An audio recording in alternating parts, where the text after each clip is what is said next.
নমস্কার বন্ধুরা, আজকে আমি আপনাদের শোনাবো সীতাভোগ খাওয়ার জ্বর। গোপাল আর তার প্রাণের বন্ধু নেপাল নৌকায় করে একবার চাঁদপুর যাচ্ছিল। নৌকায় 6 জন মাঝি ছাড়া আরও 2 জন ভদ্রলোক ছিলেন। একজনের হাতে আবার বর্ধমানের নাম করা এক হাঁড়ি খুশবু ছড়াচ্ছে এমন সীতাভোগ ছিল।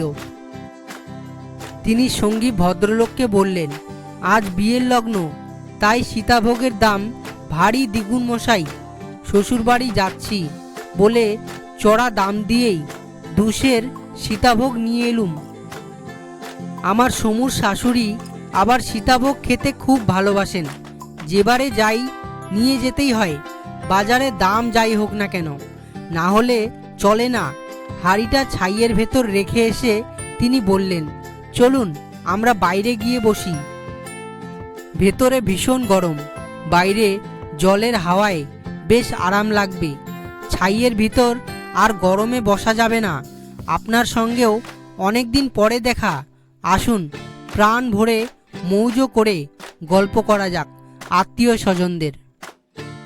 অতএব হাঁড়িটা ছাইয়ের ভেতর রেখে ভদ্রলোক 2 জন হাওয়া খেতে বাইরে পাটাতনের উপর গিয়ে বসলেন। গোপাল আর নেপাল বাইরে পাটাতনের উপর বসলেও ভেতরে 2 জনের সীতাভোগ গঠিত কথোপকথন শুনেছিলেন। সীতাভোগের নাম শুনেই গোপালের জিভে জল এলো।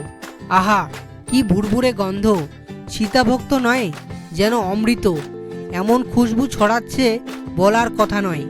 গোপাল মনে ভাবল, কি করে সীতাভোগের হাঁড়ি ফাঁক করা যায়। যেমনি ভাবা তেমনি কাজ। ভদ্রলোক 2 জন কথাবার্তা বলতে বলতে ছাইয়ের উপর এসে বসলেন। আর গোপালও তৈরি মতলব হাসিলের ছক কাটে কি করে খাওয়া যায়।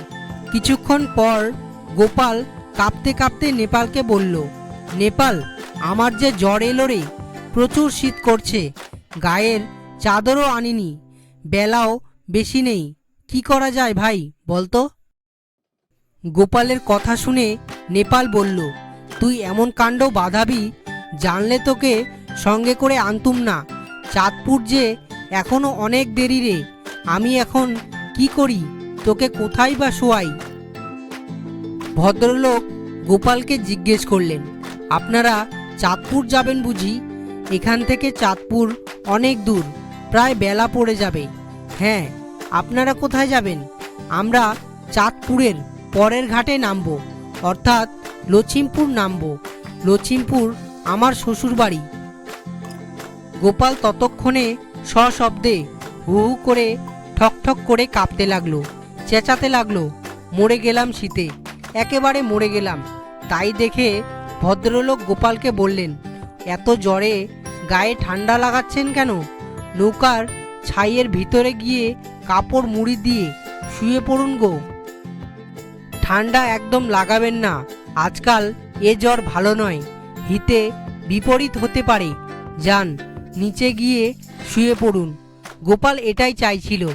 গোপাল ছাইয়ের ভেতরে গিয়ে কাপড় মুড়ি দিয়ে শুয়ে পড়ল। 2 ঘন্টা পরে চাঁদপুর ঘাটে নৌকা ভিড়লেই নেপাল গোপালকে ধরে ধরে যেন কোলে করে ঘাটে নামালো।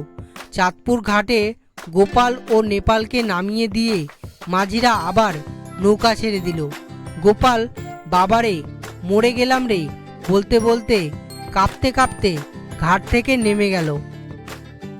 ডাঙায় কিছুটা দূর হেঁটে গোপাল বলল, যাক বাবা, এতক্ষণে ঘাম দিয়ে জ্বর ছাড়লো, আর ভাবনার কিছু নেই, তুই আমাকে ছেড়ে দে, এবার আমি একা একা যেতে পারবো। নেপাল গোপালের কথা শুনে মুচকি হেসে বলল, ছাড়ার আগে আমার ভাগটা দে, নিশ্চয় তুই আমার জন্য কিছু এনেছিস। তোর যখন নৌকোতে কাঁপুনি দিয়ে জ্বর এলো, তখনই বুঝেছি এ নিশ্চয়ই সীতাভোগ খাওয়ার জ্বর ছাড়া আর কিছু নয়। ঠিক বলেছে কি না বল? গোপাল মুচকি হেসে বলল, হাড়ি ভরা সীতাভোগ দেখেই তো আমার কাঁপুনি দিয়ে জ্বর এলো। তোকে একেবারে বঞ্চিত করব না নেপাল, তুই আমার প্রাণের বন্ধু। তোর জন্য ও কোচরে লুকিয়ে কিছু সীতাভোগ এনেছি। ভদ্রলোক যখন হাড়ি নিয়ে নামবেন লছিমপুরে, তখন দেখবেন হাড়ি একেবারেই ফাঁকা। সীতাভোগের শোকে তখন না ভদ্রলোকের জ্বর আসে। শ্বশুরবাড়ি গিয়ে এবার ভদ্রলোক মুখ দেখাতে পারবে না হয়তো। যাক বাবা, বহুদিন পর বর্ধমানের সীতাভোগ মন ভরে খেলাম, বাড়িতেও কিছু নিয়ে যাচ্ছি। বন্ধুরা, ভিডিওটি যদি ভালো লাগে তাহলে একটি লাইক করে দিন এবং চ্যানেলে পাশে থাকার জন্য সাবস্ক্রাইব করে বেল আইকনটি বাজিয়ে দেবেন এবং ভিডিওটি যদি ইন্টারেস্টিং মনে হয় তাহলে বন্ধুদের মাঝে শেয়ার করে দেবেন। ধন্যবাদ।